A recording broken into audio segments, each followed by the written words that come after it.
This is the Blaze Radio News. I'm Mike Craig. President Obama is nominating a veteran federal prosecutor to succeed Eric Holder as Attorney General. And I couldn't be prouder that today I can announce somebody who shares that fierce commitment to equal justice under the law as my nominee for the next Attorney General, U.S. Attorney Loretta Lynch. Lynch is the U.S. Attorney for the Eastern District of New York. If confirmed by the Senate, Lynch would become the first African-American woman to hold the office. Obama says he's grateful for the release of 2 Americans from detention in North Korea. The president calls it a wonderful day for the 2 men and their families. Missionary Kenneth Bay had been serving a 15-year sentence for crimes against the North Korean state. Matthew Todd Miller was sentenced to 6 years of hard labor for espionage. And 'tis the season for some part-time work. More than 1 in 4 companies plan to hire holiday help this year. This is news on the Blaze Radio Network. Everyone is making the switch to the Blaze to make it their source for the truth. Why not make it your source for the truth? Make theblaze.com your homepage for news that the other outlets won't even touch. Subscribe to The Blaze TV at theblaze.com/TV or on Dish Network and get access to original programming like For the Record, the show that exposes what's really going on that the government doesn't want you to know. And Real News, the daily conversation on the topics of the day that matter most. Check out the Blaze Radio Network at theblaze.com/radio with original shows like Buck Sexton, The Morning Blaze with Doc Thompson, Pat and Stu, and Jay Severin. Or if you need something to hold in your hands, subscribe to the Blaze magazine. So basically, anywhere you need to go, you can take the truth with you by taking the Blaze with you. This is the Blaze. Truth lives here. So just to recap, anywhere you need to go, you can take the truth with you by taking the Blaze with you. Find out all the ways at theblaze.com.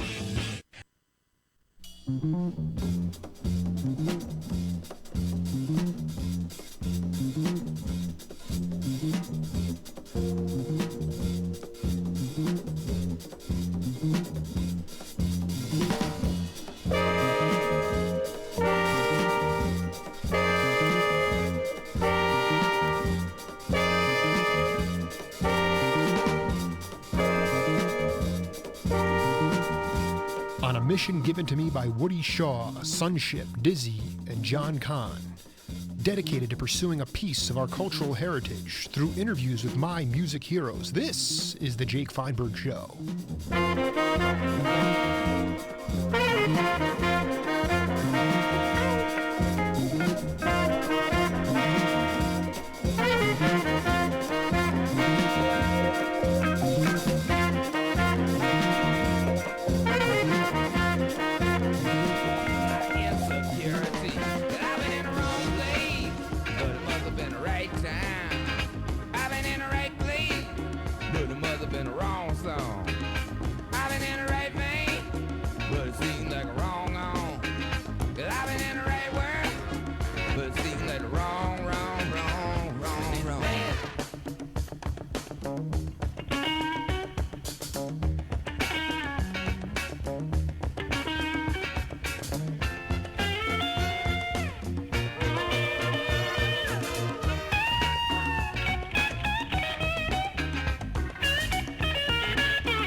Folks, welcome inside the Parisi Palace, high above the Parisi Palace at 2919 East Broadway. This is the Jake Feinberg Show, and we thank you so much for making us part of your day today.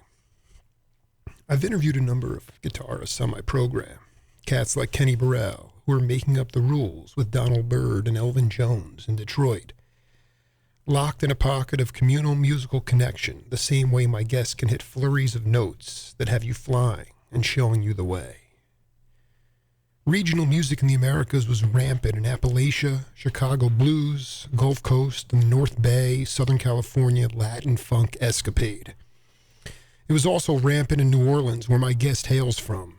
He came of age with his musical brothers Art, George, and Zigaboo, playing music that felt good, be it swamp, ballads. It was emotive, with the feel of the Caribbean and Gulf Coast rhythms.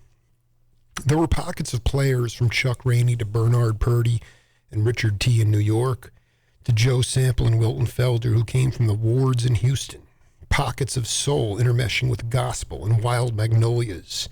A Cabbage Alley of pimps, dancers, lights, jazz, blues you can use for enlightenment. This was music of the black Indians of Louisiana and the African slaves. My guest today is in the same master guitar class as Kenny Burrell, Grant Green, Pat Martino, and Melvin Sparks. If he had chose to go to New York, he would have wound up being a jazzer with a recognizable name like those above. But the love he had was odd-metered and melodic, be it in the right place at the wrong time at C. St. Records. My guest has a funk style like David T. Walker and Phil Upchurch, but he is part of a family whose whole is greater than the sum of its parts. He got the memo about being a decent human being and not standing in the middle of the road with some Wild Tchoupitoulis. Just back from Japan, Leo Nocentelli, welcome to the Jake Feinberg Show. Glad to be here. What a great introduction, and my compliments to you. No, you dig that? I'm glad you dig that introduction. I want to ask you, man, straight out, was there, I just sort of was going on the fly, but was there a point in the mid-'60s when you could have gone to New York to become a jazz musician? If so, what was that experience like? Most definitely, it was always, a possibility because, when I picked up the guitar, I saw myself. When I got to the point where I could play, I knew I could play the guitar and play it well, and I got to the point where I knew that if I continued to approach it the way I've been approaching it all my life, my early life, I could probably wind up being a guy like a Wes Montgomery or a Barney Kessel or a Kenny Burrell. That was my my foresight as to the kind of guitarist I wanted to be. I started out playing a big hollow body 175 Gibson guitar, to be able to accomplish the sound of a jazz guitarist. That was my intentions, and I think if I would have, like you said in your monologue, if there was a certain entity that entered into my life, that's probably what I would probably wind up being. I just as I've gone along, it just dawns on me when I hear. I just also wanted to ask you a question too, because this will warm my heart if it's true. When I hear the stuff the Meters were doing in the late '60s, I mean, I listen to your guitar playing and the patience, and I listen to the organ playing, and I say, did you guys ever know, did you ever cross paths with Melvin Sparks or Leon Spence or Idris Muhammad, those cats? Yeah, I mean, I met him late in my career. Mm-hmm. Melvin Sparks was, we wound up being great friends. We did some touring together. That's so beautiful because but it was rather late. So far as Idris Muhammad, we did a 30-day tour in Europe, and that was the first time I actually met Idris. I've always thought, with Art, and Aaron and everybody, they used to always talk about Leo Morris. Was the real name. That's right. So, that's right. This promoter put a group together with myself, Donald Harrison, my younger brother Michelangelo Nocentelli, and Idris. Wow. And we went over to Europe, man, and I was astounded at I knew why everybody was talking about this guy, and I'm just glad I met him, before he, and played with him actually before he passed on. The reason I bring it up, I'm listening to these albums, late '60s albums, and I'm like, I mean, the stuff that Melvin and Leon Spencer and Idris were doing on Prestige at that time. I mean, were you hearing that in New Orleans? I'm trying to figure out, because the sound is similar. It's just got no. To be honest with you, those particular artists were not played that much. You would hear them on recordings that they have performed on, because Idris, like you started talking about Idris, he played on a lot of the impression stuff. It's All Right and stuff like that. That was about the only area that you would hear that kind of, and then it was sparse then. I didn't hear too much of them, no more than songs I would hear on the radio, and I most of the time I didn't even know it was them. Yeah, no, So, I appreciate your honesty because but it's just so cool because, one thing that was fascinating to me, Leo. I mean, I was hoping you could talk to the audience about the earliest time that you were able to engage with music of the Native Black Indians and the African slaves. That kind of history that was infused with the meters, or maybe what was the first time that you really dawned on you, and how visceral and how sort of transcendental that moment might have been? Well, I think every musician with any passion is going to automatically inherit that, whether they want to or not, or whether they're aware that they are inheriting that kind of history in their playing or whatever they may do, in their singing or whatever they do. But basically, it came automatic with me. The heritage of New Orleans and the Indians and the slaves, and because I grew up coming up before desegregation down there, so I felt all the passion and the hurt coming up. As a black man, as a black child in New Orleans, so I would imagine that transcended into my music. But it wasn't nothing that I was aware of. Things like that is kind of it's an intangible thing that you really don't know why things happen. But I could say that maybe that might be a reason for me feeling the way I feel and the way I play, the passion I have for it, and I would say, it would have to touch every artist down there in New Orleans, So I think that's very a good fact that you brought up. No, I love it. I never really thought about it until you said it. No, I wanted to talk to you about it because I mean, that show Treme, the HBO series depicts, this Indian, and I'm doing research on it, and I'm saying, that is what made the meters. The meters was that it was soul, it was gospel, it was funk, but then there was this intermeshing of this Tchoupitoulis, or whatever you want to call it. It was this merging of the native people that are really the Americans with the African slaves who are coming with their own rhythms. And I say to myself, holy cow. I mean, that's where the meters, to me, where it comes in as really, you can look at the Allman Brothers, in the South, but really in the meters, really, you were right in that, and it didn't take, you didn't learn out of a textbook, you were seeing it firsthand with the segregation that was going on.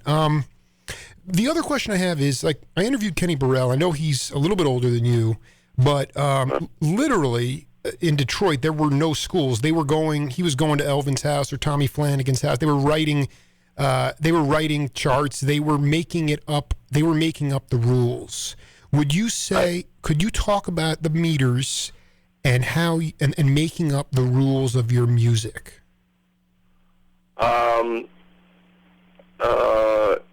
Basically, we're all self-taught musicians.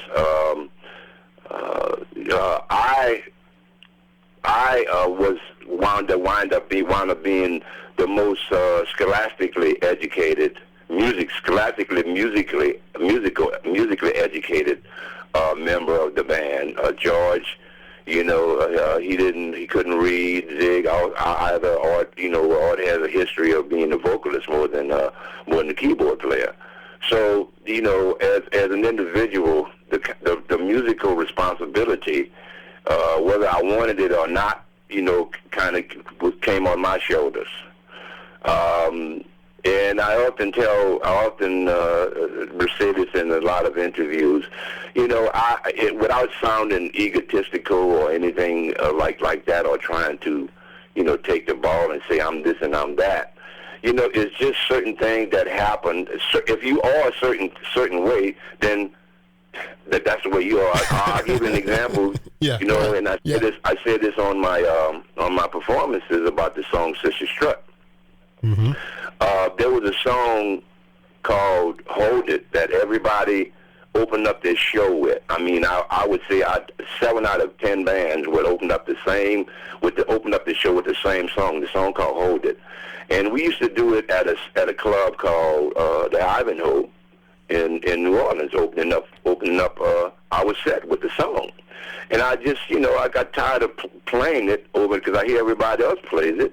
So I got tired of playing it. There was a melody, man, that I was going back and forth in my head, I'd say for maybe 2 or 3 years. Wow. So I introduced the melody to everybody. Say, hey, man, let's try this melody. Let me see. Let's see if we could feel it. I'd rather try to maybe you'd like it enough to where we could open up our set with it. And the melody was the melody of Sissy Strut. So we started playing it, and because Sissy Strut has an African feel, it has a slave feel, it has a syncopation feel. It was the first time that I think a guitar and the bass, the bass started playing the melody. Actually played the head melody in the song because it played the same thing as the guitar.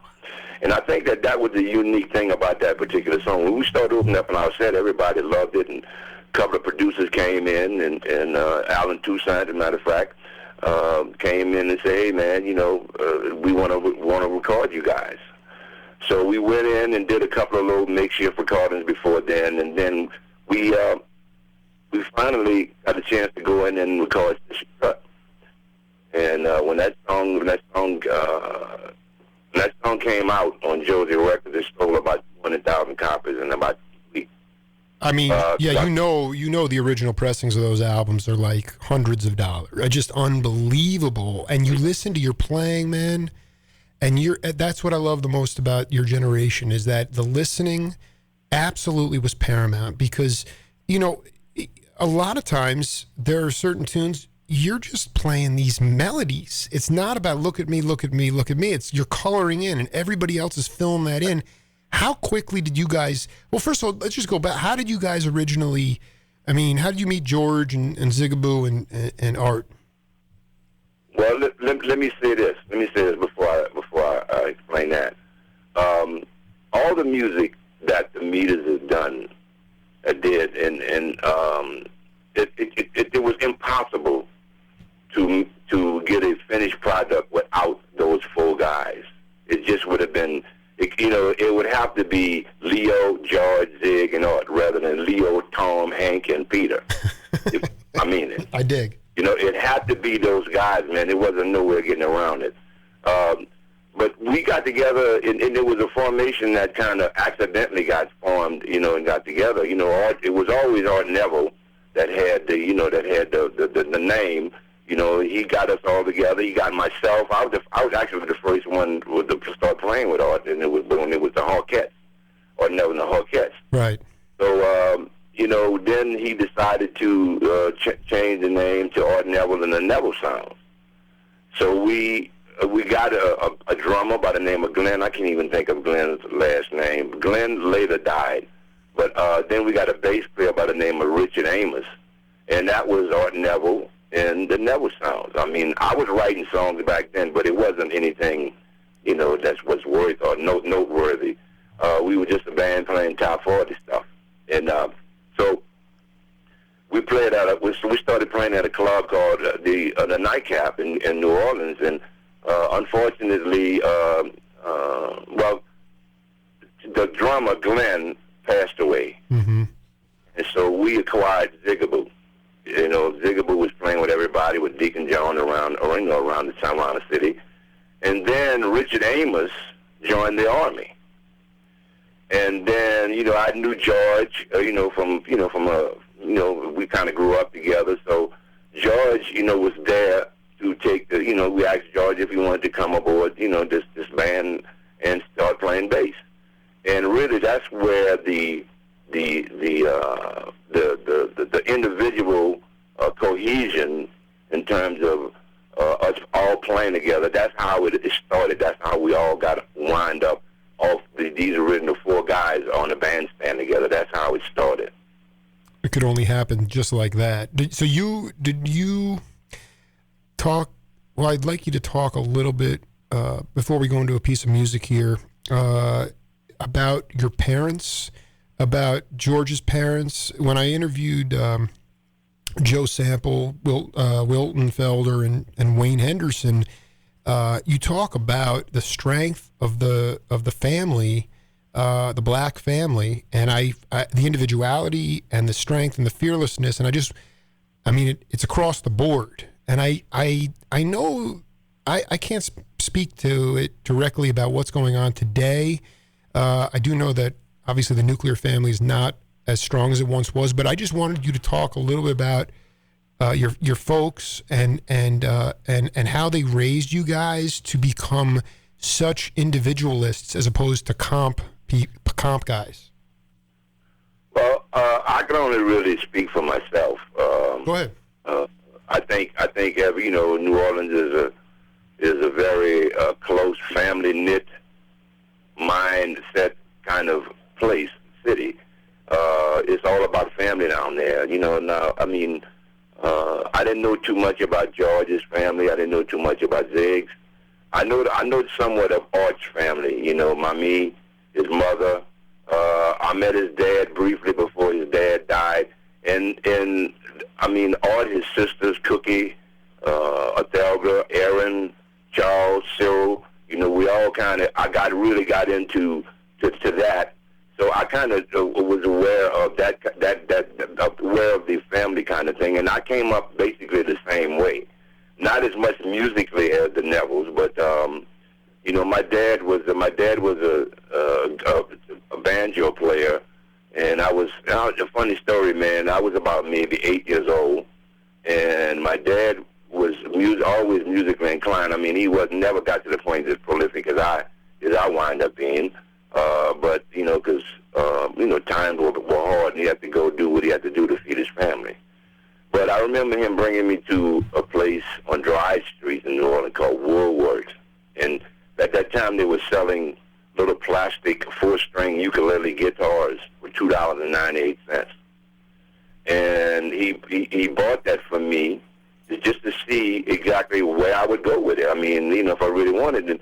And it's really a strange thing, man. I started playing, as soon as I put that little piece of toy in my hand, I started picking out melodies, just like that. Mm-hmm. It's a magical thing, man. Just speaking of myself with the family, I understand the question, and I'm trying to explain it as much as I could, but there's always an entity, man, a gift. Everybody has a gift. And if you're fortunate enough to find it in this life here, then you are truly blessed. Some people just go through life and never find the gift that they were here to receive. I was blessed to receive it. No, it's just to be who I am, and guitar, played a big part in who I am. And I think that came from the family, from it being a close-knit family, and teaching us all the rules of caring for each other and caring for your other person, your fellow man. But, I want to tell you a story before you go to the next. Go ahead. Next question. One person that really kind of impressed me, I was looking at an interview with this little guy, Pharrell. Everybody should know who he is. He had a song called Happy. That was the biggest song he ever had in his life. He was a multi-millionaire before, but this guy was interviewing him about his talent, and he was so talented, this, that, and the other, blah, blah, blah. And I didn't know too much about Pharrell until he was on, and I heard him say this. He said, it's not me. He said, I've got talent. He said, but I couldn't have done that by myself. He said, there's an entity, there's a supreme entity that helps people, or that contributes to everybody's success. Nobody does this alone, in other words. And one analogy he brought up was, he said, for an example, and the guy kept on kind of disregarding what he was saying about the religious aspect of it, And so for us, man, I didn't do this by myself. He said, listen, he said, you take a kite, and you make a kite, and you try to fly, make that sucker fly without the wind. And I thought about that, and that the wind is the entity that the kite needed to fly. So it just proved to me that whatever I have, whatever gift I have,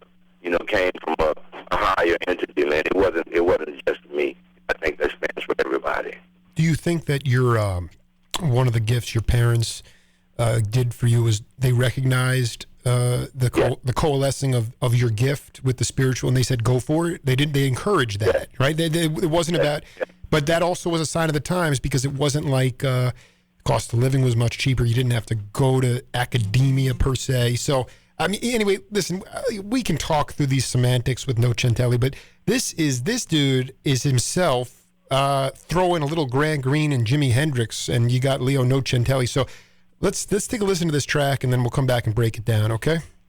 Okay.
Music on the Jake Feinberg Show, brought to you by the Stereo Hospital, located at 4044 East Speedway Boulevard. Bring all your technical equipment, record players, speakers, receivers, CDs, 8-tracks.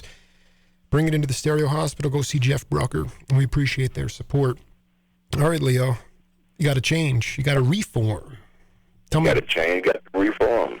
Tell me. It's so funny because all this life is such a cyclical thing, and you're proving that again to me, because I settle in on this pocket of time in our music history in the early 1970s, 1973, and there is Cabbage Alley. And can you please talk about where that is? That I would assume that's a real place. Yeah, it's the section in New Orleans. And the funny thing about it, man, is there's a lot of people some people have the idea of where Cabbage Alley actually is. There's about two or three different versions of where Cabbage Alley is. But I know for a fact that it's a street called Dry Street, and it's an area where a lot of drug went down, and a lot of prostitution and whatever you could think of, went down at this particular area called Cabbage Alley. So that's the meaning of Cabbage Alley. The song, and the song is an instrumental, but it kind of depicts that kind of isn't this New Orleans thing that the parades would pass there. It's a Mardi Gras feeling. A Mardi Gras section of town where all the parades pass. Also, the uptown area. Can you talk about like Zigaboo when he came in? His drumming style is intoxicating. How would you describe what changed when Glenn passed away and Zigaboo came in? Because when I hear that, it's just constant. It's pulsating. But I want, as a musician, I want you to break that down. Well, Zig is like no way to describe Zig. I see a lot of people on YouTube, giving lessons and their example of how Zig came up with this, with how the meters came up with this particular beat that Zig did, and they go through all the music, all of them are musically educated, so they go through the technical part of it, But Zig, Zig is a.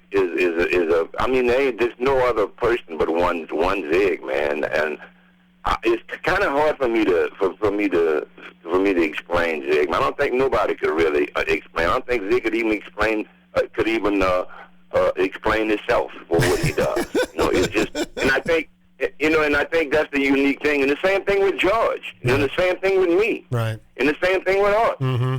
So those unique qualities, man, that each one of us had and have, I think it's the thing, and that they all magically, they all came together. So you got four unique players playing together. And I don't care what the song is, who wrote the song, it doesn't make a difference. When that song is played, it's going to have a speciality that's very, very rare. I mean, in different bands, you might have two guys that think alike, or on the same level, or a different uniqueness about them, and the other two are just ho-hum guys that play like Tom, Dick, or Harry. Mm-hmm. But in this case, you have four guys that played like themselves. They played like themselves, man. And whatever music we recorded, it reflected each individual's personal individuality. It's just so ridiculously awesome because Zig's playing. He's not playing backbeat. He's not swinging the band. He's like, it's just he's playing notes with you guys.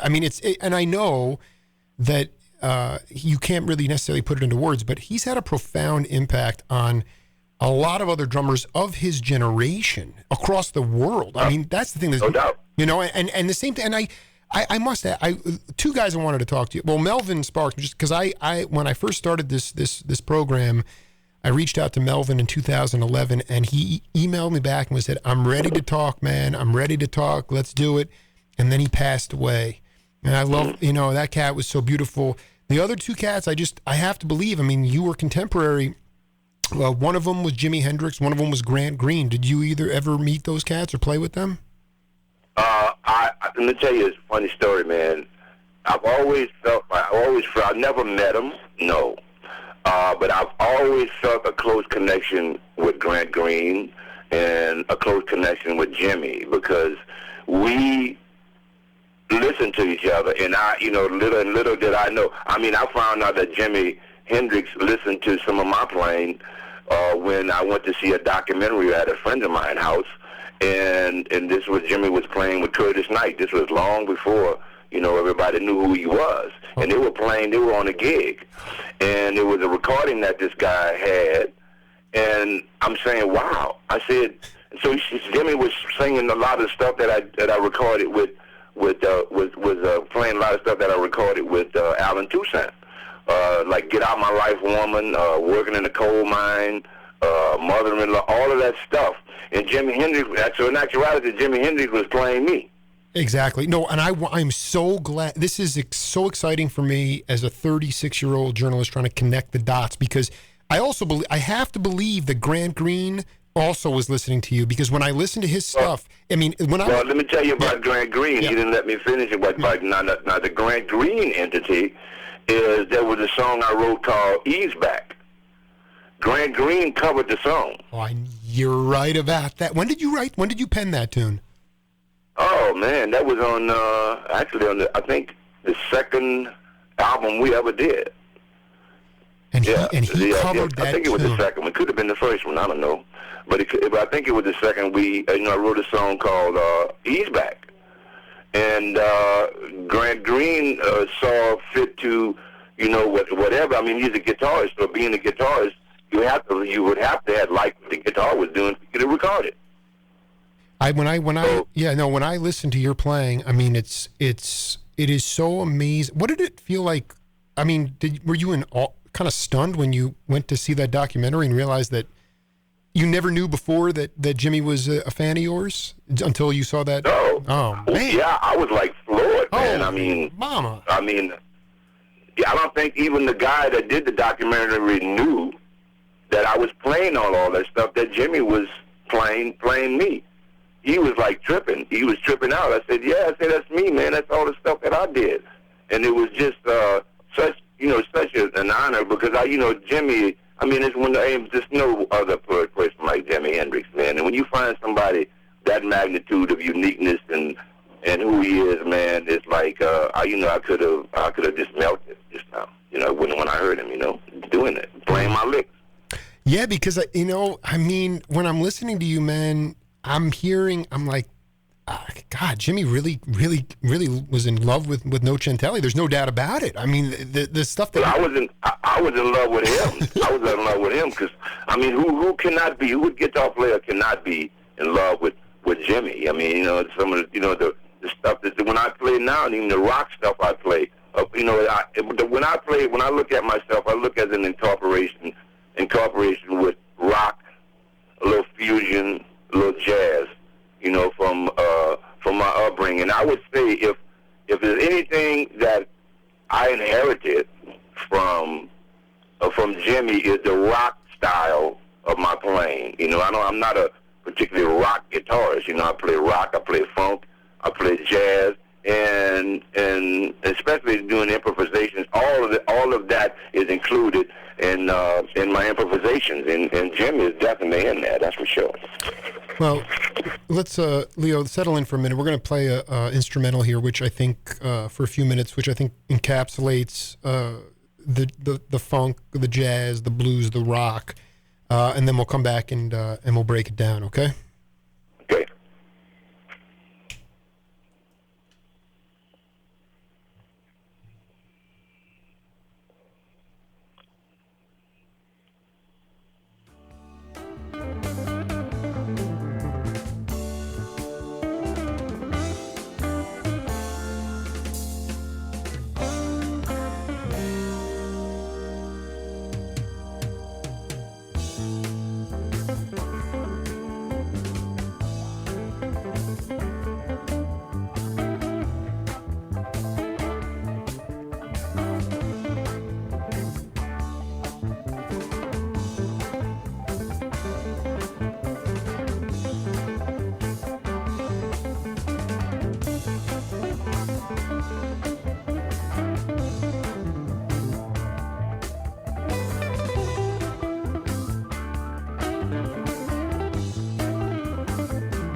music on the Jake Feinberg Show, sponsored by Abbott Taylor Jewelers, 6383 East Grant Road, Tucson, Arizona, 85715. Go check out Abbott Taylor. He's got the highest quality jewelry in town. And again, Jake Feinberg Show would not be possible without sponsors like him. Leo, bless you, man, because every day in the... I take my kids down the winding roads here in Arizona. It's 100 degrees outside, and that gets me through, man, in the middle of the road. Talk about it. Wow. Well, thank you so much. You know, that was I've been wanting to do that song with the meters, and kind of incorporated, you know, the jazz part of my life, the funk part of my life.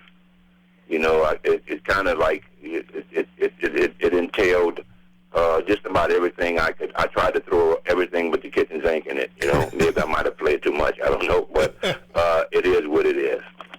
Can you talk about how you guys develop that, or talk to the audience about, you know, where it can go to a lull and then you bring it back up and just reach that pinnacle? I mean, that to me, hearing that was like an instrumental tune where, like, there were 3 times where I thought somebody else would go off on a solo, but then they just you just kept fluttering. I mean, then you get the blues chords, jazz.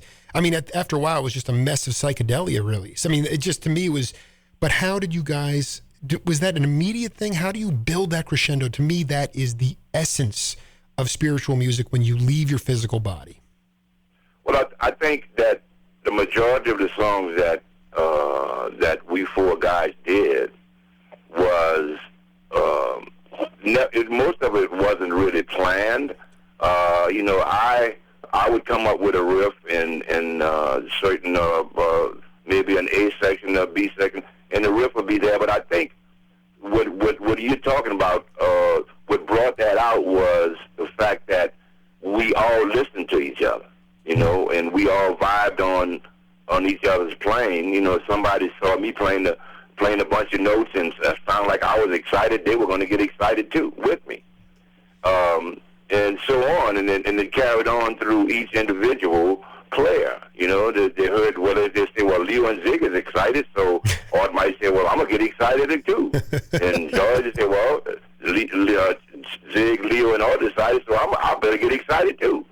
So whenever one leads a certain way, you know, the rest, for some reason or another, man, we follow each other, and I think that was a uniqueness in terms of the height of the music, where the lows, when they go low, we know when to go low together.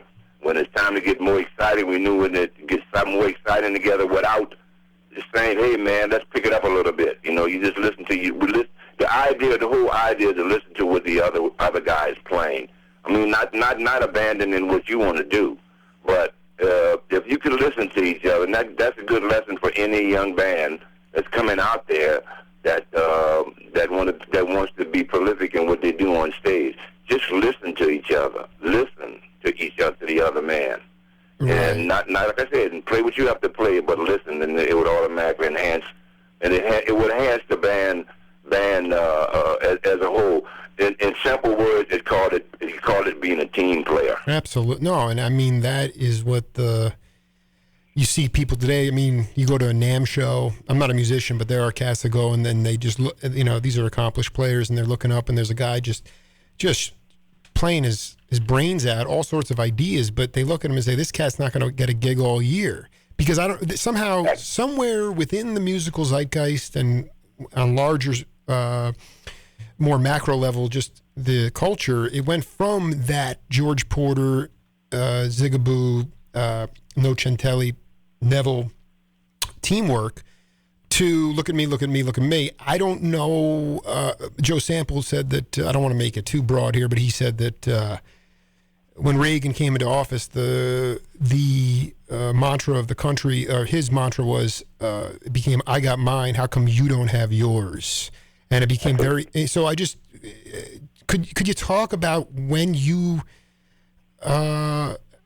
started to see that teamwork sort of dissipate, how that came about? Because that to me is what's lacking in music today. it's kind of hard to say. It's something I guess you could recognize from the onslaught, but it's a magical thing, man. It's all like, who could explain telepathy? It's like a telepathy, so to speak. And to break it down, how that telepathy happens, is beyond me. It's beyond my comprehension. It's something that just happens between, a group of people. They know each other. They listen to each other, and they extrapolate on each other's lick. Then they would take it somewhere else, and 9 chances out of 10, the lick was right. So, it was. I believe in divine intervention, man, and certain things that happened with the meters and the recording and stuff like that was just simply magical. There wasn't any plan. You could listen at the end of a song called Ain't No Use. I mean, when I introduced that song to everybody, it was just a song with an A section, B section, and the ending and a vamp out. But then, by the telepathy we had, we felt like, and I didn't have to tell Zig or George, didn't have to tell me, hey man, let's play this song longer. Right. We want to jam on this song. So the song wound up being 11 minutes long. And it wasn't planned to be like that. It was just that particular jam thing, which I think was, one of the most unique jam and most spontaneous pieces in a song that I've ever. It was one of the best that I've ever heard, man. And when you talk about different musicians, like 4 musicians listening to each other, say it's time for me to do this and time for me to do that. I'm gonna do this. No, I better wait because it sounds like Leo is doing here. It just was a magical thing, and you can't really plan nothing like that. No, and you're right. And I was gonna say I toyed with the idea of playing "It's No Use" off Rejuvenation, which is another incredible tune. Leo, something considering we're talking about the divine, and my show is dedicated to the 4 L's. One of the L's is love. And I was just hoping you could talk about your evolution on that concept of love and how it relates to any musical environment that you enter into. What does love mean to you? It means everything. It means everything. In order to even be in this business and to be as prolific as I still am as a guitarist, I've always grown. There wasn't, a time in my musical career that I haven't grown. I've never been stagnant. The Leo that you've heard 5 years ago, up until if you heard Leo 5 years ago, you're going to hear a better Leo today. And that's just the way it happened with me. And I think it is because of the love of the music and the passion and the love for what I do, and a person that really want to be the best he could be. Love. I'm gonna get away from the music. This is a very brutal business. Brutal. When I say brutal, I mean of the highest capacity. But in order to even get through that, you have to love the music in order to take the punches, the licks, the stabbings, and if I may use it, the gunshot, the 38 to the heads and stuff like that. In order just to get through that, and to still be able to play profoundly and to be as prolific as you can be up in there, because I've been doing this for like 55 years, and the rest of the guys have too. And they're still playing. I'm still playing at a very, very high level. So love has everything to do with it. Well, Mr. Nocentelli, I think we'll have to do a part 2, but I just wanted to say this was truly an honor, and I hope it was an opportunity for that you feel got a chance to showcase your chops, because I mean you were part of a unit known as the Meters. You probably could have gone off and become George Benson or Grant Green, but you actually saw the love of the group and the listening and made it Yeah. a team. And that to me is just, that's the kind of values that I just want to push across to future generations of future children, future hope. So, Mr. Nocentelli, Rare. thank you, brother. And it's rare. It's a rare thing for that to happen to you in your musical career. And I was blessed to have it happen to me. We'll be in touch, man. Thank you so much for being part of the program. Thank you for having me. God bless. Bye. Bye.